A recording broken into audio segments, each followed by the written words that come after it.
स्वागत है आपके अपने YouTube चैनल पे। बच्चों आज हम क्लास 12 की इकोनॉमिक्स का जो हमारा सेकंड बुक है जिसका नाम है बच्चों भारतीय अर्थव्यवस्था का विकास, उसके एक इंपॉर्टेंट टॉपिक को पढ़ेंगे बच्चों, ग्रामीण विकास, रूरल डेवलपमेंट। इस चैप्टर के बच्चों इंपॉर्टेंट एमसीक्यू क्वेश्चंस को देखेंगे और ना केवल हम सिर्फ एमसीक्यू क्वेश्चंस को देखने वाले बच्चों। देखो पहली बात तो मैं बता दूं कि वीडियो के अंदर ना, इस वीडियो के अंदर जितने भी हमारे एमसीक्यू क्वेश्चन है वो एक्सपेक्टेड क्वेश्चन है और प्रीवियस ईयर क्वेश्चंस को देख के बनाया गया। अगर आपने इस चैप्टर को पढ़ा भी नहीं है बच्चों तो आपको वीडियो देखने से बहुत ही यूटिलिटी मिलेगी। आपको बहुत ही मतलब कहते हैं ना कि ऐसा वीडियो तैयार किया गया बच्चों आपके लिए जिससे आपको चैप्टर पढ़ने की कोई जरूरत भी नहीं है, आपका रिवीजन भी हो जाएगा। बट कंडीशन एक है, आप जब भी इस वीडियो को देख रहे हो बच्चों तो अपने साथ एक कॉपी और पेन रखें और साथ में अपने शॉर्ट नोट्स तैयार करते रहें। ठीक है बच्चों, तो चलिए वीडियो को शुरू करते हैं बच्चों। आज का जो हमारा पहला क्वेश्चन है बच्चों, निम्नलिखित में से कौन सा ग्रामीण साख का एक गैर संस्थागत स्रोत है? तो देखो बच्चों, ग्रामीण विकास में ना दो तरह की चुनौतियों का सामना करना पड़ता है। एक कुछ होते हैं पारंपरिक, कुछ होते हैं अपारंपरिक। तो एक चुनौती होती है बच्चों साख की, ग्रामीण साख, गांव के लोगों को उधार कहां से मिलेगा। तो ग्रामीण साख में जो गैर संस्थागत स्रोत है उसके बारे में बताना है। तो सहकारी समिति ये तो भाई संस्थागत स्रोत होते हैं बच्चों, सरकार द्वारा जो भी मान्यता प्राप्त होते हैं, सरकारी संस्था होती है वो संस्थागत कहलाती है। व्यापारिक बैंक ये भी भैया हमारा संस्थागत है। ठीक है, क्षेत्रीय ग्रामीण बैंक ये भी संस्थागत है। पर कौन सा नहीं है पूछ रहा है बच्चों। ठीक है, गैर संस्थागत पूछ रहा है, गैर संस्थागत। तो गैर संस्थागत कौन सा बच्चों? महाजन या साहूकार से जो हम लोन लेते हैं बच्चों, ये कहलाता है हमारा गैर संस्थागत। ठीक है बच्चों, क्वेश्चन नंबर फर्स्ट का आंसर आपको क्लियर हो गया। ठीक है, क्वेश्चन नंबर सेकंड देखिए। क्वेश्चन नंबर सेकंड क्या कह रहा है? अल्पकालीन साख की आवश्यकता होती है। बच्चों अल्पकालीन साख क्या होता है? जो कम समय के लिए होता है, जो एक साल से कम के लिए उधार लिया जाता है। एक साल से ज्यादा 5 साल के बीच के लिए लिया जाता है तो मध्यकालीन साख कहलाता है। ठीक है, और लॉन्ग रन क्या कहलाता है? दीर्घकालीन साख क्या कहलाता है बच्चों? जो 5 साल से अधिक सालों के लिए होता है। ठीक है, तो अल्पकालीन साख की आवश्यकता होती है। क्यों आवश्यकता होती है भैया? वर्तमान भूमि के रख रखाव के लिए हो सकती है, हाँ जी। नई भूमि की खरीदने के लिए नहीं हो सकती। बीजों तथा खाद को खरीदने के लिए, हाँ जी भाई, ये तो बिल्कुल सबसे ज्यादा इंपॉर्टेंट ये लग रहा है, बीज वगैरह खरीदने के लिए खाद। ठीक है, मशीनों को खरीदने के लिए नहीं। तो मेरे को ये भी लग रहा है, ये भी लग रहा है, तो भूमि के रखरखाव के लिए नहीं होगा बच्चों। ठीक है, वो मध्यकालीन साख में आ जाता है। ये हमारा हो गया सी, बीज तथा खाद को खरीदने के लिए। ठीक है बच्चों, क्वेश्चन नंबर सेकंड क्लियर हो गया बच्चों। क्वेश्चन नंबर थर्ड देखते हैं। क्वेश्चन नंबर थर्ड क्या कह रहा है बच्चों? किसानों के द्वारा आपात बिक्री से अभिप्राय है। आपात बिक्री मतलब अर्जेंट बिक्री से क्या मतलब होता है? खराब फसल को बेचना नहीं। कमीशन एजेंटों के द्वारा फसल को बेचना नहीं। सरकार द्वारा निश्चित न्यूनतम समर्थन कीमत पर फसल को बेचना बिल्कुल नहीं। आपात बिक्री का मतलब, आपात का मतलब ही होता है बच्चों इमरजेंसी में। ठीक है भाई, बिल्कुल नीड है। किसानों द्वारा नकदी की सख्त जरूरत के कारण फसल को कटाई के तुरंत बाद बेचना।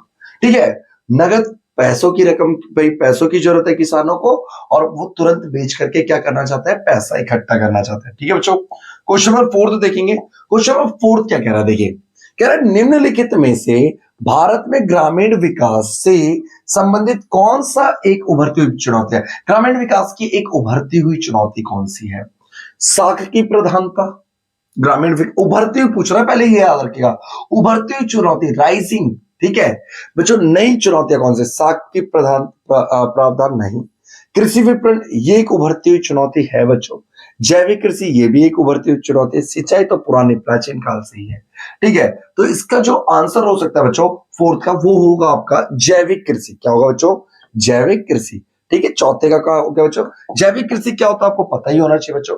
जैविक कृषि जिसमें हम नेचुरल तरीके से जो फार्मिंग करते हैं उसे जैविक कृषि कहते हैं। ठीक है, और जैविक कृषि आज के टाइम पे चुनौती बन गई है। क्यों बन गई है चुनौती? क्योंकि आज के टाइम पे जो रासायनिक खादों का इस्तेमाल जो हो रहा है बच्चों, बहुत बड़े लेवल पे हो रहा है ना, समझ गए? ठीक है, अच्छा नेक्स्ट क्वेश्चन देखते हैं। क्वेश्चन नंबर 5, निम्नलिखित में से कौन सी प्रक्रिया कृषि विपणन से संबंधित नहीं है? कृषि विपणन, विपणन का मतलब क्या होता है बच्चों? मार्केटिंग, इंग्लिश में कहते हैं मार्केटिंग। फसल की कटाई के बाद फसल की बिक्री तक कि पूरे प्रोसेस को विपणन कहते हैं। तो विपणन से संबंधित नहीं है, इनमें से कौन सा एग्रीकल्चर मार्केटिंग से रिलेटेड नहीं है। ठीक है, भंडारण तो है, परिरक्षण भी है बच्चों, प्रसंस्करण मतलब छटाई करना होता है, रासायनिक खादों का प्रयोग ये नहीं है बच्चों। ठीक है, तो डी हो गया इसका सही जवाब। ठीक है, क्लियर है बच्चों, डी सही है, इसका संबंध नहीं है मार्केटिंग से, एग्रीकल्चर मार्केटिंग से। क्वेश्चन नंबर 6 क्या कह रहा है, निम्नलिखित में से किसके विपणन प्रणाली में सुधार की आशा की जा सकती है। निम्नलिखित में से किससे विपणन प्रणाली में सुधार की आशा की जा सकती है, विपणन प्रणाली में कौन सुधार ला सकता है। ठीक है बच्चों, तो देखो नियमित मंडियां सुधार ला सकती है। ठीक है, हाँ जी ला सकती है। नियमित मंडियों के द्वारा अगर एक जगह पर मंडियां होंगी तो किसान अपने माल को बेच पाएगा, मार्केटिंग अच्छी होगी। यातायात में सुधार से मार्केटिंग अच्छी होती है बच्चों। न्यूनतम समर्थन कीमत, किसान को अपनी फसल का न्यूनतम कीमत मिल जाए, इससे मार्केटिंग होगी। और उपरोक्त सभी, इसका सही उत्तर हो जाएगा बच्चों उपरोक्त सभी, ऑल ऑफ दीज। ठीक है, क्वेश्चन नंबर 7 देखिए, क्वेश्चन नंबर 7 क्या कह रहा है बच्चों हमारा, न्यूनतम समर्थन मूल्य कीमत एमएसपी, मिनिमम सपोर्टिंग प्राइस का अर्थ क्या होता है। भाई मिनिमम सपोर्टिंग प्राइस का मतलब क्या होता है, किसानों को फसल की अपनी न्यूनतम कीमत दिलवाना। हाँ जी, किसान जो है बच्चों अपनी फसल का एक मिनिमम पैसा तो किसान को मिलना चाहिए। ठीक है, उसी को कहता है न्यूनतम समर्थन कीमत। ठीक है बच्चों, क्लियर हो गया आपको, है ना। वीडियो की क्वालिटी सही आ रही है बच्चों, बताइए कमेंट बॉक्स में कमेंट करके, क्वालिटी ठीक है आपकी, है क्लियर है क्वालिटी। क्वेश्चन नंबर 8 देखते हैं बच्चों, क्वेश्चन नंबर 8 क्या कह रहा है, ग्रामीण क्षेत्रों में मुख्य चुनौती है। ग्रामीण क्षेत्रों की मेन चुनौती क्या होती है, ग्रामीण विपणन की चुनौतियां, ये चुनौतियां लिखिए बच्चों। विपणन मार्केटिंग की चुनौतियां होती है, हाँ। ग्रामीण साख की चुनौतियां, हाँ जी, तो इसका हो गया ए और बी दोनों। ठीक है बच्चों, क्वेश्चन नंबर 8 क्लियर है। 9 देखते हैं भाई, दीर्घकालीन, बच्चों दीर्घकालीन लिखा है लॉन्ग रन, साख, ये सरख नहीं बच्चों, साख है, मिसप्रिंट हो गया थोड़ा। साख की आवश्यकता होती है, दीर्घकालीन साख लंबे समय के जो ले उधार जो हम लेते हैं बच्चों, इसकी आवश्यकता क्यों पड़ती है। तो भैया अतिरिक्त भूमि खरीदने के लिए, हाँ जी। मशीनों को खरीदने के लिए हो सकता है, ठीक है। मौजूदा भूमि पर स्थायी सुधार के लिए, हाँ जी। तो इसका आंसर हो जाएगा बच्चों डी। क्या हो जाएगा बच्चों, डी। क्वेश्चन नंबर 9 का आंसर डी। हम लंबे समय के लिए उधार क्यों लेते हैं अपने एक्स्ट्रा भूमि के लिए, जो भूमि है उसमें सुधार करने के लिए, बड़ी मशीनें खरीदने के लिए।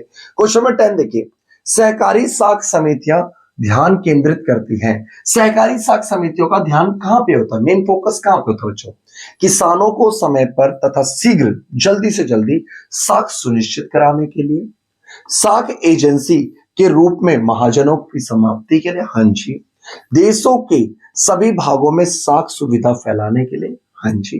तो इसका सही उत्तर हो जाएगा बच्चों उपरोक्त सभी, ऑल ऑफ दीज। ठीक है बच्चों, क्वेश्चन नंबर 10 क्लियर है। क्वेश्चन नंबर 11 देख लीजिए, क्वेश्चन नंबर 11 क्या कह रहा है बच्चों, राष्ट्रीय कृषि एवं ग्रामीण विकास बैंक के संदर्भ में निम्नलिखित में से कौन सा कथन सही है।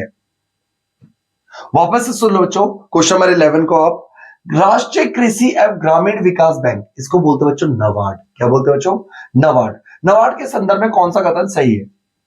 भैया यह संस्थाओं के लिए सर्वोच्च कोष प्रदान करने वाली एजेंसी है, हाँ जी।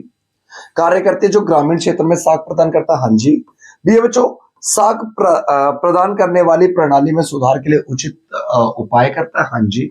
तो इसका आंसर हो जाएगा बच्चों सी, ऑप्शन नंबर सी। ठीक है, क्वेश्चन नंबर 12 देखिए बच्चों, क्वेश्चन नंबर 12 क्या कह रहा है हमारा, निम्नलिखित में से कौन सा कथन ग्रामीण बैंकिंग प्रणाली के दोष को उजागर करता है।